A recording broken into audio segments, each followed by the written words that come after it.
Assalamualaikum warahmatullahi wabarakatuh. Perkenalkan, nama saya Rizal Yakin. Saya dari kelas semester 5 MPIB. Di sini saya akan menjelaskan tentang hubungan antara akidah dan akhlak dalam Islam, yaitu dalam rangka untuk memenuhi tugas UAS supervisi pendidikan. Langsung saja masuk ke materinya, yaitu hubungan antara akidah dan akhlak dalam Islam, yang dimana dibagi menjadi dua. Yang pertama akidah, yang kedua akhlak.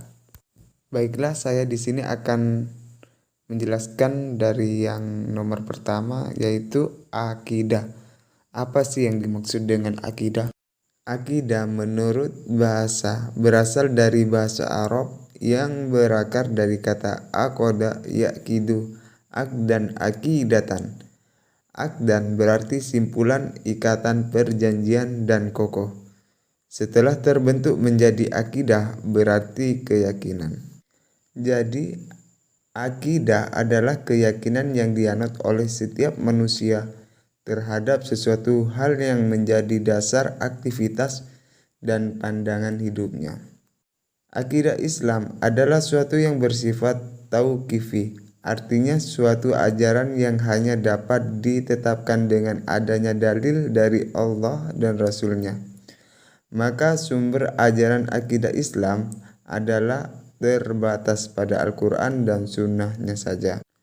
Namun, beberapa ulama menambahkan ijma sebagai sumber ajaran Islam ketiga setelah Al-Quran dan Sunnah. Yaitu di sini saya akan menjelaskan dari sumber-sumber akidah akhlak, yaitu sebagai berikut. Penjelasan dari sumber-sumber akidah akhlak yaitu sebagai berikut. Yang pertama Al-Quran, dan yang kedua Sunnah, dan yang ketiga ijma. Jadi apa sih yang dimaksud dengan Al-Quran? Al-Quran menurut bahasa yaitu memiliki arti bacaan. Sedangkan menurut istilah, Al-Quran adalah wahyu Allah yang diturunkan kepada Nabi Muhammad SAW secara lisan. Jadi dapat disimpulkan bahwa pengertian Al-Quran adalah perkataan kalam Allah yang hakiki, yang diturunkan kepada Rasulullah SAW dengan proses wahyu. Membacanya termasuk ibadah yang telah disampaikan kepada kita dengan jalan mutawatir. Jadi apa yang dimaksud dengan mutawatir? Yaitu jumlah orang yang banyak dan tidak mungkin bersepakat untuk berbohong, dan terjaga dari penyimpangan, perubahan, penambahan, dan pengurangan. Jadi itu yang dimaksud dengan Al-Quran. Langsung saja kita masuk ke nomor 2, yaitu sunnah. Apa sih yang dimaksud dengan sunnah? Sunnah menurut bahasa Arab adalah at-tariqah, yang berarti metode, kebiasaan, perjalanan hidup, atau perilaku. Kata tersebut berasal dari kata as-sunan yang bersinonim dengan at-tariq yang berarti jalan.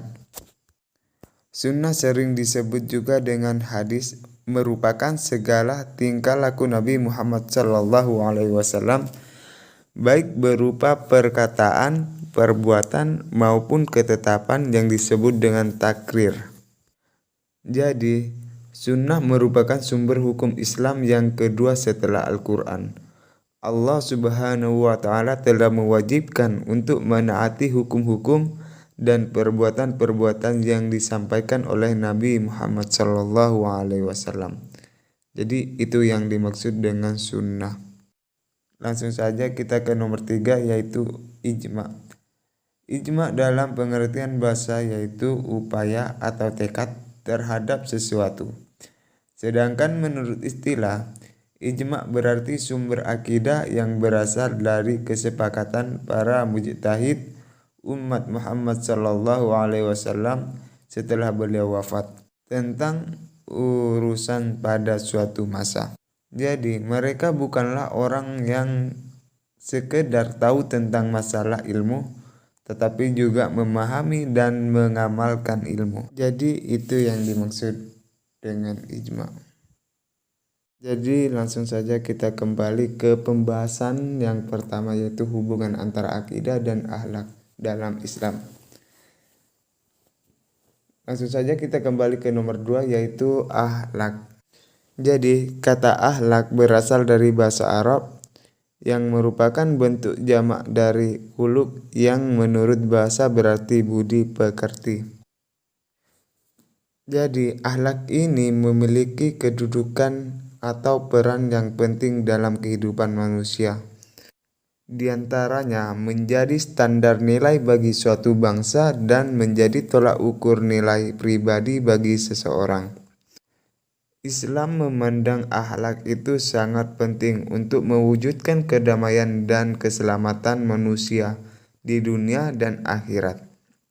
Itu sebabnya Nabi Muhammad SAW diutus untuk memperbaiki akhlak manusia. Saja kita masuk ke pembahasan yang terakhir, yaitu hubungan akidah dengan akhlak. Jadi akidah adalah gudang akhlak yang kokoh yang mampu menciptakan kesadaran diri bagi manusia untuk berpegang teguh kepada norma dan nilai-nilai akhlak yang luhur. Sedangkan akhlak mendapatkan perhatian istimewa dalam akidah Islam. Rasulullah SAW bersabda yang artinya, "Aku diutus untuk menyempurnakan akhlak yang mulia." Air Ahmad dan Al-Baihaqi. Jadi mungkin hanya ini yang dapat saya sampaikan. Sebelumnya saya minta maaf. Mungkin ada tutur kata yang kurang berkenan di teman-teman. Terima kasih saya sampaikan. Wassalamualaikum warahmatullahi wabarakatuh.